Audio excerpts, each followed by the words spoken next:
Hello! Have you ever felt angry? So angry you could punch someone?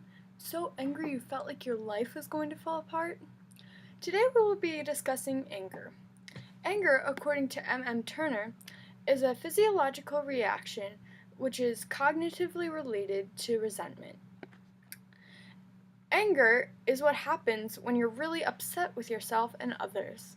This powerful emotion can easily control you and your actions. Today we'll be discussing different types of anger and how they can affect your life and be problematic. We'll also discuss some potential pitfalls of anger and some potential solutions to how to control your anger rather than allowing your anger to control you. Anger can be expressed in many different ways. These ways are internal actions, acting out, passive resistance, violence, and external reactions. We'll now take a look at a following example of each of these.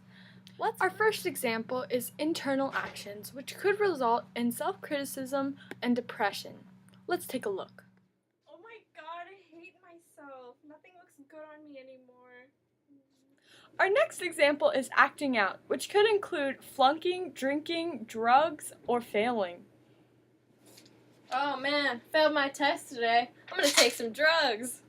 Let's take a look at passive resistance, which is anything that holds in your anger and really just avoids the angry situation. This could be anything from sighing to just leaving the room. For example, Oh my god, Patrice, I love your shoes. Thank you! Oh my gosh! You should definitely, let's now take a look at violence, which could be any physical output of your anger. This could be anything from punching a friend to just really using your body to hurt someone. So let's take a look at an example of violence. Finally, we have external reactions, which could include joking, laughing, or gossiping. Anger is clearly a powerful emotion, as we've just seen. In all seriousness, anger is capable of harming yourself and others. The main solution to solving anger is simply to address your thoughts and communicate them in a way that's productive and effective. According to Nabi, anger is an energizer and an organizer of behavior. So, just because you're angry doesn't mean you have to act out or do anything that's negative.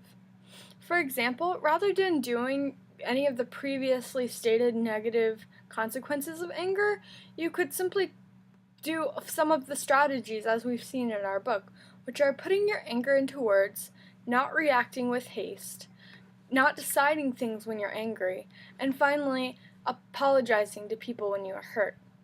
Despite these negative effects of anger, people often have different outcomes with the anger. For example, you could, depending on the amount of efficacy someone has, they could often be empowered or activist, or if you don't have any efficacy at all, you could often be disinterested. In conclusion, anger is a powerful emotion that occurs when you're upset. Anger can be really problematic with this could have many negative consequences. However, there is a solution, and that solution is just to communicate your anger with whatever you're angry with. And remember, your anger could be explosive or implosive. And as we've seen today, there's many different consequences of anger. But as Confucius once said, when anger rises, think of the consequences before you act. Thank you.